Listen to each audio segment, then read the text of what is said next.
जय सनातन धर्म की। प्रिय सनातनियों, आप सभी का स्वागत है हमारे इस कार्यक्रम में। सनातनियों, आज मैं आपको ज्योतिष विज्ञान के एक ऐसे रहस्य से अवगत करा रहा हूं जो आपके बहुत सारे प्रश्नों का उत्तर आपको जरूर देगा। आप लोगों ने अक्सर देखा होगा कि एक व्यक्ति है जो गलती पे गलतियां कर रहा है, अपराध पे अपराध कर रहा है, पाप पे पाप करता चला जा रहा है और उसके जीवन में कुछ भी गलत नहीं हो रहा है। दूसरी तरफ एक व्यक्ति है जो कहीं कुछ गुनाह करता है और थोड़े समय बाद ही उसे उसकी सजा मिल जाती है। और एक व्यक्ति आप देख रहे हैं जिसने कोई गुनाह भी नहीं किया लेकिन फिर भी वो कोई सजा भुगत रहा है। ये तीन तरह की परिस्थिति ही हमारे समाज के अंदर आपको देखने को मिलेगी, इस दुनिया में देखने को मिलेगी। यानी एक वो लोग जो किसी परिस्थिति को भुगत रहे हैं लेकिन किसी को नहीं पता आखिर उन्होंने ऐसा किया क्या है, क्योंकि आप जब उनका पूरा जीवन देख रहे हैं जन्म से लेकर अब तक, तो कहीं भी उन्होंने कोई ऐसा कर्म किया ही नहीं है जो कहीं ना कहीं उन्हें इस तरह की परिस्थिति का सामना कराए। तो हम अक्सर क्या कहते हैं, अरे पिछले जन्मों का होगा इसीलिए व्यक्ति भुगत रहा है। और एक होता है जो कुछ गलती करता है और उसे उसकी सजा मिलती है, तो हम कहते हैं देखो इस जन्म में करोगे यही भुगतना पड़ेगा।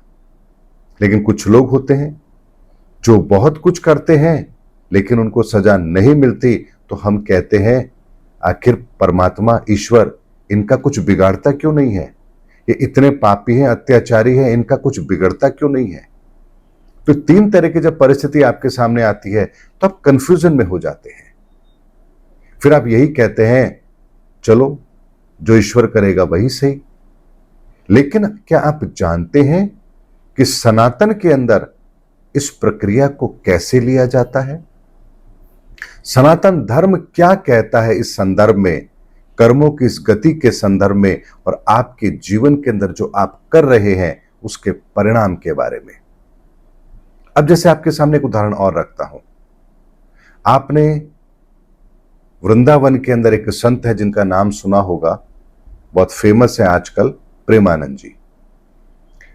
उनकी किडनी खराब है, डायलिसिस होता है और इस अवस्था में है कि शायद कोई दूसरा हो तो उन परिस्थितियों को फेस कर पाए। रामभद्राचार्य जी हैं, अभी आपने देखा होगा कुछ समय पहले उनको भी बहुत गंभीर बीमारी हुई थी, हॉस्पिटल में एडमिट हुए थे। आपने विवेकानंद के गुरु रामकृष्ण परमहंस के बारे में सुना होगा, उनको कैंसर था। अगर ईश्वर की इतनी भक्ति करने के बाद या इतने बड़े संत के ओहदे के होने के बाद भी यदि व्यक्ति को शारीरिक पीड़ाएं हो रही हैं तो आप इसे क्या कहेंगे? क्या इन्होंने अपने जीवन में कोई अपराध किए हैं, कोई पाप किए हैं? तो आप एक साधारण सा उत्तर ढूंढेंगे, हो सकता है कुछ इन्होंने पिछले जन्मों में ऐसा किया हो जिसकी वजह से ऐसा हो रहा हो। तो ऐसे बहुत सारे कंफ्यूजन आपके दिमाग में ऐसे आते हैं जो कहीं ना कहीं आपको कंफ्यूजन में जरूर रखते हैं। लेकिन सनातनियों, ज्योतिष विज्ञान के अंदर भी इन कर्मों के सिद्धांत को कैसे डिकोड किया जाता है, कौन सा समय आपके लिए किस तरह के परिणामों को लाने वाला है, इन सब को बहुत बेहतर तरीके से प्रदर्शित किया गया है। इसको आप एक साधारण तरीके से ऐसे समझिए जैसे भारत का एक संविधान है और भारत के संविधान के अंदर भी हमारा एक एक्ट है जिसे हम कहते हैं इनकम टैक्स एक्ट। यानी 31 मार्च जो होगा वो पूरे भारत के लोगों के लिए लास्ट डे होगा, क्लोजिंग डे होगा। उस दिन हर व्यक्ति को अपने अकाउंट्स की बुक क्लोज करनी पड़ेगी, चाहे वो बैंक हो या एक साधारण सा इंसान। ऐसे में जो डेडलाइन है वो पूरे भारत के लिए है। लेकिन अगर कोई व्यक्ति एक महीने पहले ही कोई ट्रांजैक्शन कर रहा है तो उस ट्रांजैक्शन को रिवर्ट करने के लिए उसे केवल एक महीने का समय मिल रहा है, क्योंकि 31 मार्च के बाद वो ट्रांजैक्शन कैरी फॉरवर्ड जरूर होगा। लेकिन वही कोई आदमी यदि मान लीजिए 1 अप्रैल को कोई ट्रांजैक्शन कर रहा है तो उसे 364 दिन मिल रहे हैं उस ट्रांजैक्शन को रिवर्स करने के लिए। यानी अगर उसी फाइनेंशियल ईयर में आपने किसी से कुछ लिया और उसको चुका दिया तो आपकी वो ट्रांजैक्शन आपके अगले फाइनेंशियल ईयर में नहीं आएगी।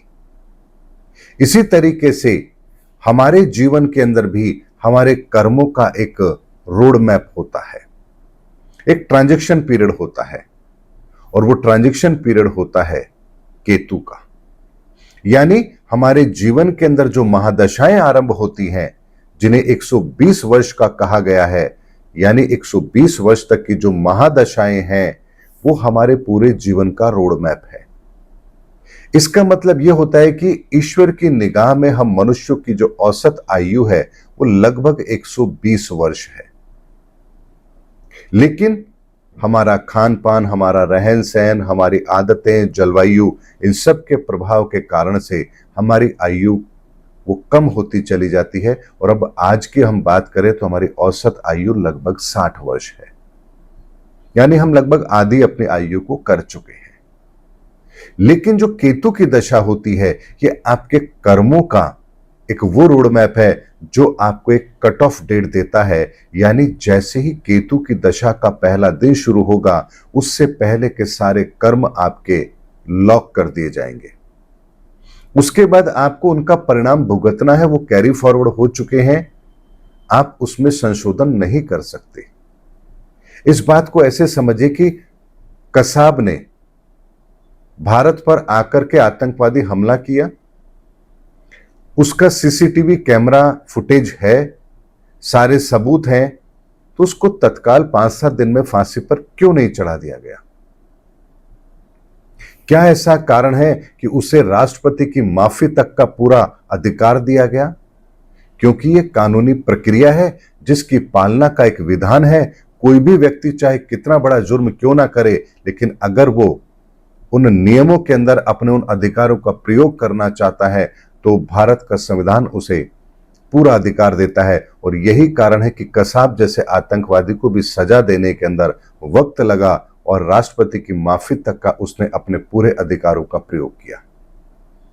ठीक इसी तरह से हमारे कर्मों के साथ भी होता है। जहां कोई हम कर्म कर रहे हैं, मान लीजिए आप सूर्य की दशा में कर्म कर रहे हैं, आपने जो भी कर्म किया, अच्छा किया या बुरा किया, आपके पाप और पुण्य के कर्म अब यहां आपने जो क्रिएट किए हैं, इनका लॉकिंग पीरियड अगले केतु की दशा से पहले नहीं आएगा। यानी आपने जो पुण्य किया, अगर आप पाप कर्म कर रहे हैं तो आपके पाप कर्मों से वो पुण्य कर्म क्षीण हो रहे हैं, और यदि आप पुण्य कर्म कर रहे हैं तो उससे आपके पाप कर्म क्षीण हो रहे हैं। ये क्रम चलता रहेगा, हर महादशा में चलता रहेगा जब तक केतु का पीरियड नहीं आ जाता। अब इस व्यक्ति को केतु का पीरियड तो 120 साल में आएगा, तो ये व्यक्ति 120 साल तक अपने जितने भी कर्म हैं उन कर्मों को संचित करता रहेगा। लेकिन जैसे ही केतु का समय आएगा, इसके सारे संचित कर्म ब्लॉक कर दिए जाएंगे। अब इसे अपने पाप भी भुगतने होंगे और अपने पुण्य भी भुगतने होंगे। लेकिन वही मान लीजिए कोई व्यक्ति बुध की दशा में पैदा हुआ है, तो उस व्यक्ति के जीवन के अंदर जो बुध की दशा है 17 वर्ष की, यानी 17 वर्ष के पश्चात उस व्यक्ति को अपने जीवन के अंदर अपने कर्मों का भुगतान करने को जरूर मिलेगा। यानी इस व्यक्ति की लॉकिंग पीरियड जो हो गई वो 17 साल की हो गई है। सनातनी उस बात की गंभीरता को समझिए कि ईश्वर ने हर व्यक्ति को मौका दिया है अपने जीवन के अंदर अपने कर्मों को सुधारने का। और 120 साल का ही टेन्योर क्यों, और ऐसा ही मैकेनिज्म क्यों? क्योंकि यदि मान लीजिए कोई व्यक्ति कर्म कर रहा है और उससे उसका आत्म तत्व दूषित हो रहा है, किसी का मन तत्व दूषित हो रहा है, किसी के अपने कर्मों से उसका मंगल तत्व दूषित हो रहा है, किसी का बुध तत्व दूषित हो रहा है, किसी का बृहस्पति तत्व दूषित हो रहा है, किसी का शुक्र या किसी का शनि, तो यहां पर व्यक्ति को अपने जीवन के अंदर इन तत्वों को ठीक करने का पूरा पर्याप्त समय दिया जाता है कि वो व्यक्ति उस महादशा के अंदर अपने उस कर्म का निवारण कर सकता है। ऐसे में यदि व्यक्ति इस प्रक्रिया को समझता है तो उसे पता होना चाहिए कि उसका ये लॉकिंग पीरियड कब तक है। उस समय से पहले ही उसे अपने कर्मों की माफी का विधान दिया जा सकता है। यानी वो व्यक्ति अगर बहुत ऐसे कर्म कर रहा है जो उसके लिए गलत हैं, तो अपनी उस डेडलाइन से पहले यदि उसका वो पश्चाताप कर लेता है तो यहां उसके उन कर्मों की माफी या उसका प्रावधान, सजा का प्रावधान उसके पश्चाताप से कम हो सकता है, ये विधान ईश्वर ने दिया है हम मनुष्य को, ताकि हम अपनी गलती का पश्चाताप कर सकें। अब इस बात को समझने के लिए मैं आपके सामने शास्त्रों का एक उदाहरण रखता हूं। उंगली मार डाकू कितने पाप किए, कितने लोगों की हत्याएं की, कितने लोगों की उंगली काटी। क्या एक व्यक्ति की हत्या करने के बाद, दो की हत्या करने के बाद, तीन की हत्या करने के बाद भी ईश्वर की न्याय प्रणाली काम क्यों नहीं कर रही? वो कब तक ऐसा करता रहेगा? कब तक उसको इसके कर्मों का फल नहीं मिलेगा? तो यहां मन में प्रश्न आता है, अरे इतने अपराध करता रहा लेकिन कहीं कोई सजा नहीं। लेकिन अगर मान लीजिए उसकी डेडलाइन, उसके केतु की दशा की डेडलाइन शुरू हो रही है 65 वर्ष की आयु में, तो 65 वर्ष की आयु तक वो व्यक्ति जो भी कर्म कर रहा है, ईश्वर उसके कर्म संस्कारों के अंदर कोई भी हस्तक्षेप नहीं करेंगे। लेकिन 65 वर्ष के अंदर जैसे ही वो दिन शुरू होगा, उसके बाद माफी का प्रावधान और किसी भी तरह से उसके अपराधों को वो प्रायश्चित के द्वारा कम कर ले, ये प्रावधान उसके लिए समाप्त कर दिया गया है। लेकिन इससे पहले वो प्रावधान उसके लिए खुला है। तो ऐसे में उंगली मार डाकू जब संत की शरण में आते हैं और वहां उसे वो कर्म का वो सिद्धांत समझा देते हैं, तो उंगली मार डाकू को समझ में आ जाता है कि मैंने ये क्या कर्म कर दिया। और वहीं पर वो उस कर्मों से अपने आप को दूर करने के लिए पश्चाताप करता है। तो यहां उसके वो पाप कर्म अब उसके द्वारा किए जाने वाले पुण्य कर्मों के द्वारा समायोजित हो जाएंगे। इसको ऐसे समझिए, जैसे मान लीजिए किसी कंपनी के 3 क्वार्टर तक वो कंपनी घाटे में है, लेकिन अगले चौथे क्वार्टर के अंदर वो कंपनी मुनाफा कमाती है, और इतना मुनाफा कमाती है कि पिछले 3 क्वार्टर का जो घाटा था उसको भी पूरा कर देती है, और वो फायदे में है। तो बैलेंस शीट में घाटा नहीं बोलेगा, बैलेंस शीट फायदे में बोलेगी। लेकिन यदि व्यक्ति मान लीजिए 3 क्वार्टर तक फायदा कमा रहा है, लेकिन चौथे क्वार्टर के अंदर वो इतना नुकसान कर लेता है कि उसके सारे फायदे जो थे वो भी उसके आगे कम पड़ जाते हैं, तो यहां उसकी बैलेंस शीट घाटे की बोलेगी। यानी आपकी जो बैलेंस शीट है उसी से तो आपके पूरे साल का हिसाब किताब देखा जाता है, और उसी से पता लगता है कि आपने आखिर किया तो क्या किया। जो एंड ऑफ द डे आपका जो डाटा है, वही डाटा आपकी बैलेंस शीट बना रहा है, और उसी बैलेंस शीट के आधार पर आपकी आय का ब्यौरा देखा जाता है। ये मैकेनिज्म हमने संसार के लिए बना रखा है, इसी तरह का मैकेनिज्म ईश्वर का है जो हमारे कर्मों का हिसाब किताब रखती है। इसीलिए सनातनियों, जब भी आपके मन में एक प्रश्न आता है, अरे ये तो इतना बड़ा अपराध कर रहा है, तो इतना बड़ा पापी है, इसको दंड क्यों नहीं मिल रहा, तो समझ जाइए कि उसके अभी पश्चाताप का जो समय है वो अभी समाप्त नहीं हुआ है। लेकिन जैसे ही वो समय आएगा, उसके बाद उसे बख्शा नहीं जाएगा। इसीलिए सनातनियों, ईश्वर एक मैकेनिज्म के द्वारा इस संसार को चलाते हैं। यहां भावनाओं का कोई रोल नहीं है। ये मैकेनिज्म काम ऐसे करता है कि व्यक्ति जैसा करता जाएगा, वैसा उसके साथ वो ऊर्जाओं का निर्माण होता चला जाएगा, और जब तक वो अपनी समय सीमा के अंदर है वो सुरक्षित है। लेकिन जैसे ही वो समय सीमा क्रॉस होगी, उसके बाद इस संसार का विधान, इस प्रकृति का नियम किसी को भी नहीं बख्शेगा। इसीलिए सनातन एक बात को समझिए, जब मनुष्य भी अपने लेवल पर किसी सीमा को क्रॉस करता है, तो फिर प्रकृति उसके लिए सजा का प्रावधान तय करती है। फिर वहां यह नहीं देखा जाता, अरे इसकी आयु तो अभी इतनी है, इसकी आयु तो ऐसी है। यानी उस समय पर जो प्राकृतिक आपदाएं होती हैं, उस समय पर यह नियम समाप्त हो जाता है, क्योंकि प्रकृति के लेवल पर भी, ब्रह्मांड के लेवल पर भी इन ऊर्जाओं का एक क्रम होता है। जैसे ही इस ब्रह्मांड के अंदर भी वो 9th डायमेंशन यानी वो नवा आयाम सक्रिय होता है, यहीं पर इस संसार के भी कर्मों को लॉक कर दिया जाता है, और उसके बाद उन कर्मों के विधान के द्वारा इस प्रकृति के लिए भी कुछ पैरामीटर ऐसे होते हैं जो फॉलो करने अनिवार्य होते हैं, और फिर यहीं से विध्वंस की और नवसृजन की कहानी आरंभ होती है। और इसीलिए इस समय पर हम इस धरती पर उस समय पर हैं जब इस प्रकृति के अंदर भी ये बदलाव की डेडलाइन 30 मार्च 2025 को पूरी कर दी गई थी। इसीलिए सनातनियों, आपने अगर 30 मार्च 2025 के दिन का वो गोचर देखा हो तो केतु पर ही सभी ग्रहों की दृष्टि थी और केतु इस ब्रह्मांड का नवा आयाम है। वो डेडलाइन है जिसके बाद कर्म कैरी फॉरवर्ड नहीं होते हैं। और इसीलिए आप देखिए कि 30 मार्च 2025 के बाद से लगातार दुनिया के अंदर ऐसे परिवर्तन देखने को मिल रहे हैं, ऐसी परिस्थितियों को देखने को मिल रहा है जिसके बारे में क्या कहे कि जैसे ऊपर वाला 2020 खेलने के मूड में है। अमेरिका में नवंबर में चुनाव होते हैं और अभी जुलाई आते आते वहां मस्क एक अपनी अलग ही पार्टी की घोषणा करते हैं। दुनिया के हालात दिन प्रतिदिन इतने बिगड़ते जा रहे हैं। अभी जून के अंदर ही भारत के अंदर इलेक्शन हुए हैं, लेकिन अभी अगर हम बात करें 1 साल हुआ है तो भारत के पिछले 1 साल की परिस्थिति को आप अंदाजा लगा सकते हैं कि किस तरह से वो घूम चुकी है।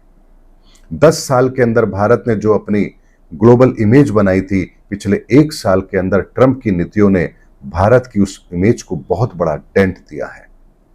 तब सोचिए कि 10 साल में जो आप एक माहौल खड़ा कर रहे हैं, 1 साल के अंदर उस माहौल को पूरी तरह से तहस नहस करने की कोशिश की जा रही है।